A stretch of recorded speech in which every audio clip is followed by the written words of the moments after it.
بسم اللہ الرحمن الرحیم۔ ہفتے کی مجلس میں حکیم الامت حضرت تھانوی رحمۃ اللہ علیہ کے ملفوظات سنائے جاتے ہیں اور اس کے بعد ذکر کی مجلس ہوتی ہے۔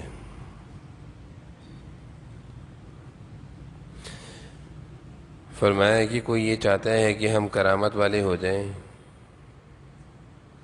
کوئی چاہتا ہے کہ خوب جوش و خروش اور مستی ہو، کوئی چاہتا ہے کہ وسوسے نہ آئیں، کوئی چاہتا ہے کہ اچھے اچھے خواب دیکھوں۔ یہ سب باتیں کیفیات اور حالات کی کہلاتی ہیں، اور کیفیات اور حالات کا پیدا ہونا آدمی کے اختیار سے باہر ہے۔ حالات اگرچہ عمدہ چیز ہیں مگر مقصود نہیں۔ مقصود وہی چیز ہو سکتی ہے جس کا حاصل کرنا اختیار میں ہو۔ جو شخص بھی ایسی باتوں کی خواہش کرے گا جو اختیار سے باہر ہیں وہ غم اور پریشانی میں رہے گا۔ کوئی روشنی دیکھنا چاہتا ہے، وہ طالب خدا کا تو نہ ہوا، اس کے دل میں اللہ کی طلب تو نہیں ہے، کیونکہ اللہ تعالیٰ کی نزدیکی اس کی عبادت اور فرما برداری سے ملتی ہے۔ دل چاہے یا نہ چاہے حکم مان لیں۔ مقصود اللہ کی رضا ہے، جس کا طریقہ یہ ہے کہ اللہ تعالیٰ کے سب حکموں کو پورا کریں۔ اللہ کی رضامندی ہوگی تو دوزخ سے بچے گا۔ سب کا حاصل یہ ہے کہ وہ امور جو اختیار میں ہیں ان میں کوتاہی نہ کرے، اور جو غیر اختیاری چیزیں ہیں اس کے پیچھے نہ پڑے۔ مثلاً خواب غیر اختیاری چیز ہے، اچھی کیفیات، اچھے حالات غیر اختیاری چیز ہیں۔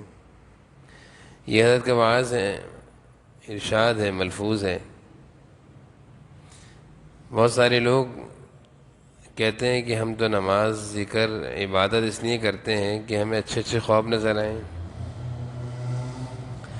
خواب میں ہمیں اللہ تعالیٰ کی طرف سے بشارتیں ملیں، خواب میں جنت دیکھوں۔ اس طرح کے خواب بعض لوگوں کا مقصد ہوتا ہے، اور کچھ یہ چاہتے ہیں کہ ہر وقت بس جوش و خروش، مستی ہو جسم میں، جذبات ہوں،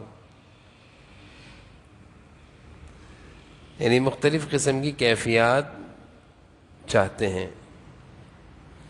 جبکہ حضرت فرما رہے ہیں کہ کیفیات اور حالات یہ انسان کی اختیار سے باہر ہیں، ہمارے بس میں نہیں۔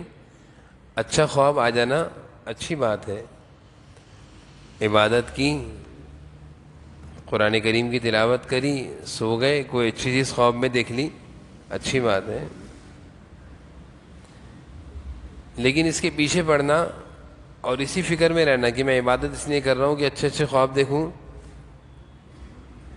ذکر اس لیے کر رہا ہوں کہ جنت کے نظارے کروں، خواب میں کچھ دیکھوں، تو فرما رہے ہیں یہ ایسی چیز کی خواہش ہے جو اختیار سے باہر ہے، اور جو آدمی اختیار سے باہر چیزوں کی تمنا رکھتا ہے وہ عموماً غم اور پریشانی میں رہتا ہے۔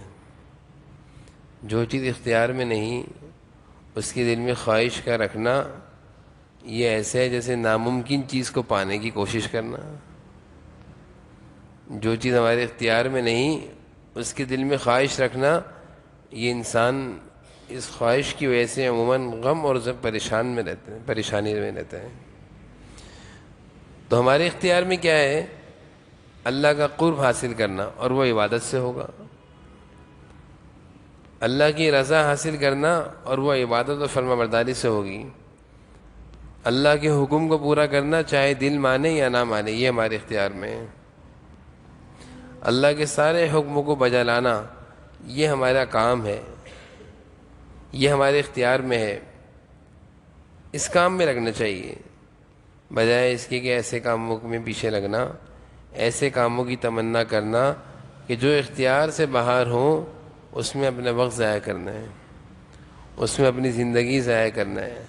کام میں لگنا چاہیے کہ جو چیز اللہ نے ہمارے اختیار میں رکھی ہے، نماز پڑھیں، عبادت کریں، گھر والوں کی حقوق ادا کریں، کام کاروبار کریں، لیکن اس سے زیادہ کی تمنا رکھنا کہ میں نماز اس لیے پڑھ رہا ہوں کہ بیٹھے بیٹھے میں مالدار ہو جاؤں، یا میں نماز یا میں یہ وظیفہ اس لیے کر رہا ہوں کہ میرے پاس خود ہی پیسے جمع ہو جائیں گے، اس طرح کی بھی لوگ تمنا کرتے ہیں۔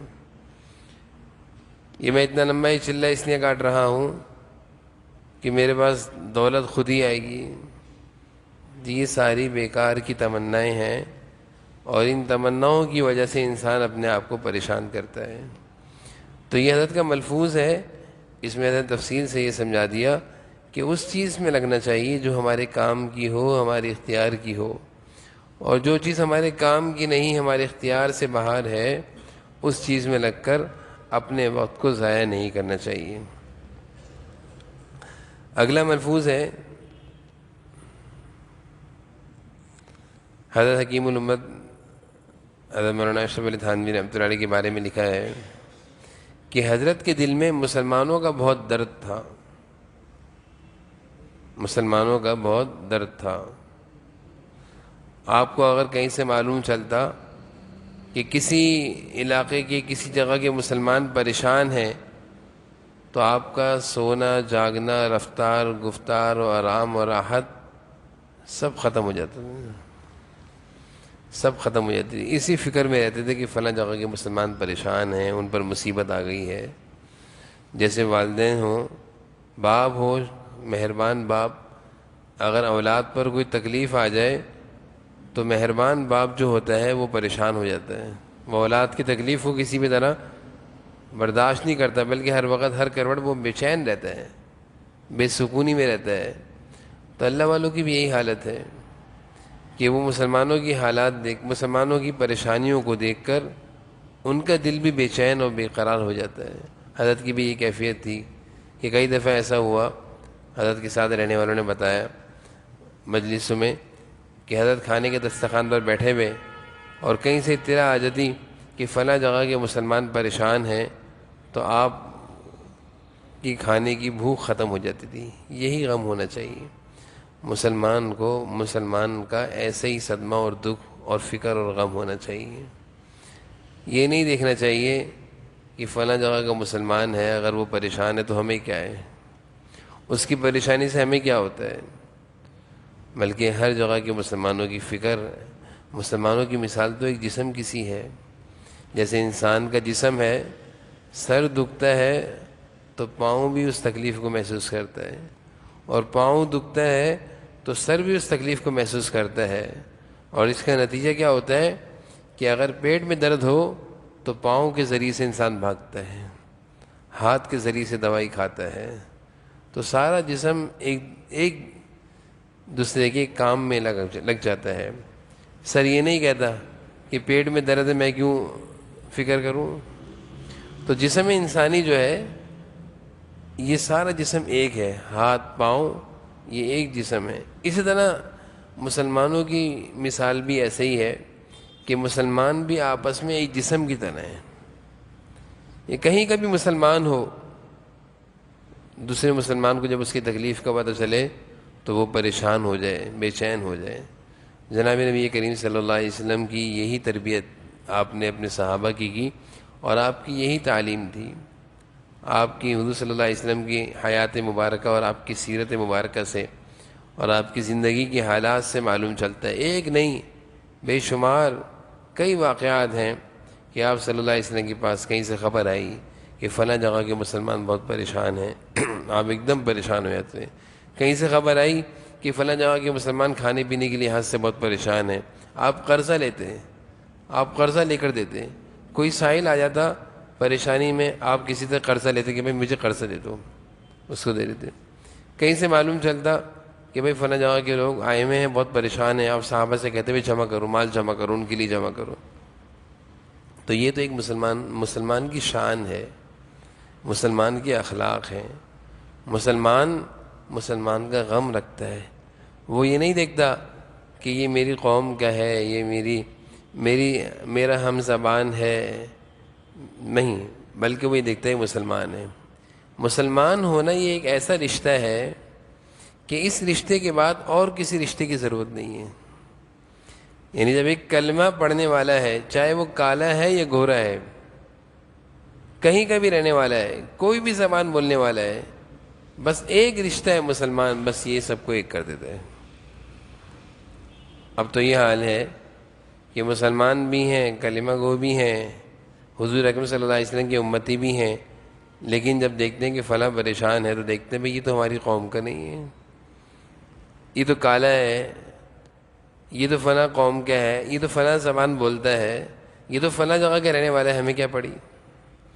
جبکہ حضور اکرم صلی اللہ علیہ وسلم نے صحابہ کی اس طرح کی تربیت فرمائی تھی کہ مدینہ کا ماحول اس وقت جو صحابی دیکھتے اور پھر وہ اس ماحول کو بتاتے، کتابوں میں اس کی مثالیں ملتی ہیں کہ ایسا ماحول تھا کہ حضرت بلال حبشہ کے رہنے والے تھے، حبشی تھے، کالے تھے. حضرت سلمان فارس کے رہنے والے تھے، فارسی. حضرت صہیب روم کے رہنے والے تھے. بہت ساری جگہوں کے صحابہ، کوئی مکہ، کوئی مدینہ، کوئی روم، کوئی فارس، کوئی حبشہ. لیکن مدینہ میں حضور صلی اللہ علیہ وسلم کی تربیت میں یہ سارے ایسے رہتے تھے کہ دیکھنے والا یہ سمجھتا کہ یہ سب ایک ماں کی اولاد، یہ سب ایک ماں کی اولاد ہیں، بھائی ہیں سارے. اتنا آپس میں شیر و شکر تھے صحابہ. وہاں جھگڑے نہیں تھے، وہاں دست و گریبان نہیں ہوتے تھے، وہاں چیزوں کے پیچھے، دولت کے پیچھے، مال کے پیچھے لڑائیاں نہیں تھیں. وہاں حضور صلی اللہ علیہ وسلم کی تربیت اس طرح تھی کہ تم سب ایک ہو، ایک ہو. آپ نے اسی کی فکر کری کہ اپنی امت کو چھوڑ دیا، جوڑنے کی فکر کری. تو مسلمان کا درد دل میں ہونا، اس کی تکلیف کا احساس ہونا، یہ بڑی بڑی دولت ہے، ہونا چاہیے. ہمارے حضرت مولانا حکیم اختر صاحب رحمۃ اللہ علیہ انتقال ہو گیا حضرت کا. ایک دفعہ ان کے پاس ایک صاحب آئے، رات کا وقت تھا، حضرت کی متعلقین میں سے تھے، ملنے والوں میں سے تھے، اور آ کر کہا کہ حضرت میری بیٹی کو داماد نے مار مار کے گھر سے نکال دیا.